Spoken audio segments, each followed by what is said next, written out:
Guys welcome to my channel. आज हम करेंगे class 12 business studies and chapter हमारा चल रहा है बिजनेस फिनेंस। सो गाइस इस चैनल में हम जितने भी वीडियोस करेंगे वो सभी एनसीईआरटी की बुक्स में से करेंगे। एनसीईआरटी की बुक्स में आपको लाइन टू लाइन एक्सप्लेन करती रहूंगी। तो स्टार्ट करते हैं अपना टॉपिक आज का, financial management. So financial management को पहले ब्रेक करते हैं इन दोनों टर्म्स को। फाइनेंशियल यानी फाइनेंस यानी पैसा, मैनेजमेंट सबको पता है मैनेज करना, तो पैसे को मैनेज करना छोटा सा मतलब है जिसका वो इतना बड़ा एक्सप्लेन किया हुआ है। So all finance comes at some cost. जब आपके पास पैसा आता है तो उसके लिए कुछ कीमत देनी पड़ती है। कोई रातों रात बोरी भर के तो आपके घर पे रख नहीं जाता है ना पैसा कि भाई इस्तेमाल करो जितना मर्जी। पैसा खर्च करते हैं तब जाके कहीं से पैसा मिलता है। So it is quite imperative that it needs to be carefully managed. So ये ऑब्वियस सी बात है कि जब पैसा आता है तो आपको उसे ध्यान से मैनेज करना है, उसका अच्छे से यूज़ करना है। Financial management is concern with optimal procurement as well as usage of finance. ये लाइन काफ़ी पढ़ने में डिफिकल्ट लग रही है बट एक्चुअली में है नहीं। सो फाइनेंशियल मैनेजमेंट का मेन कंसर्न क्या है, मेन फोकस क्या है कि जो हम फाइनेंस प्रोक्योर कर रहे हैं, प्रोक्योर से मतलब जो फाइनेंस अरेंज कर रहे हैं, और अरेंज करने के बाद जो हमने फाइनेंस को यूज़ किया है या इन्वेस्ट किया है उसका ऑप्टिमल यूज़ करना है। ऑप्टिमल से मतलब है बेस्ट एकदम यूज़ करना है।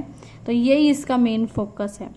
फॉर ऑप्टिमल प्रोक्योरमेंट यानी आप जो फाइनेंस अरेंज कर रहे हैं उसको बेस्ट तरीके से अरेंज करना है। इसके लिए आप क्या करेंगे, different available sources of finance are identified. यहाँ पे एक टर्म है sources of finance. Sources of finance का मतलब क्या है, पैसा कहाँ से अरेंज किया जाए। जो कहाँ वर्ड है उसका मतलब है सोर्सेज, कि शेयर्स इशू करें, डिबेंचर्स इशू करें, रिटेन्ड अर्निंग्स यूज करें, लोन ले, क्या करें। तो जितने भी आपके पास ऑप्शंस है ना कि कहाँ कहाँ से आप पैसा अरेंज कर सकते हो, मतलब जितने भी सोर्सेज हैं उन सबको पहले आप ढूंढो, आइडेंटिफाई करो, और ढूंढने के बाद आप उन सबको कंपेयर करो। उन सबको कंपेयर करना है और ऐसा चूज करना है आपको मेथड, यानी ऐसे मेथड से आपको पैसा अरेंज करना है कि कॉस्ट आपको कम से कम लगे। कॉस्ट कम से कम लगे, जैसे कि आप लोन से सोचा आपने, चलो मैं लोन ले लेता हूँ लेकिन उसमें तो इंटरेस्ट बहुत ज़्यादा देना पड़ता है। आपने सोचा रिटेन्ड अर्निंग्स यूज़ कर लेता हूँ, लेकिन सारा पैसा तो एकदम यूज़ नहीं कर सकते हैं, है ना, एकदम से ज़रूरत पड़ेगी तो क्या करेंगे। या फिर आपने सोचा चलो शेयर्स इशू कर देता हूँ। अब शेयर्स इशू करेंगे तो थोड़ा बहुत खर्चा तो आता है ना शेयर्स वगैरह इशू करने में, प्रोस्पेक्टस बनवाने में, तो हर जगह कॉस्ट लगती है। तो वो कॉस्ट कम से कम हो और साथ में आपको रिस्क भी कम से कम हो। बस इस तरह से आपको फाइनेंस अरेंज करना है। Similarly, the finance so procured needs to be invested in a manner। अब बोल रहे हैं फाइनेंस प्रोक्योर कर लिया, अरेंज कर लिया, उसके बाद इन्वेस्ट भी करना है।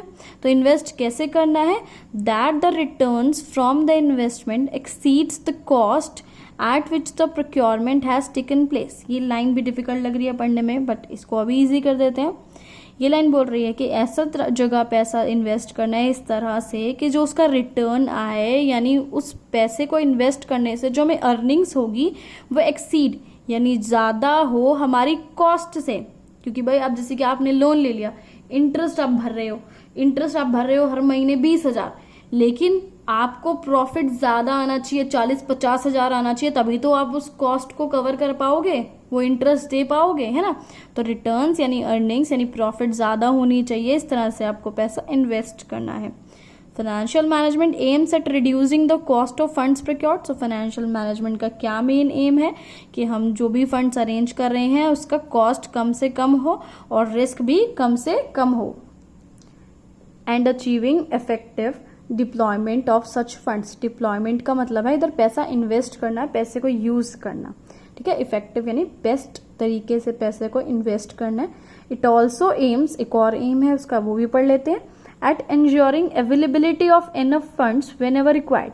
ये बोल रहा है कि फाइनेंशियल मैनेजमेंट इस चीज का भी ध्यान रखता है कि वेन एवर रिक्वायर्ड यानी जब भी आपको पैसे की जरूरत हो तो आपके पास इनफ फंड्स हो, और जितने पैसे की जरूरत है उतना फंड्स आपके पास हो।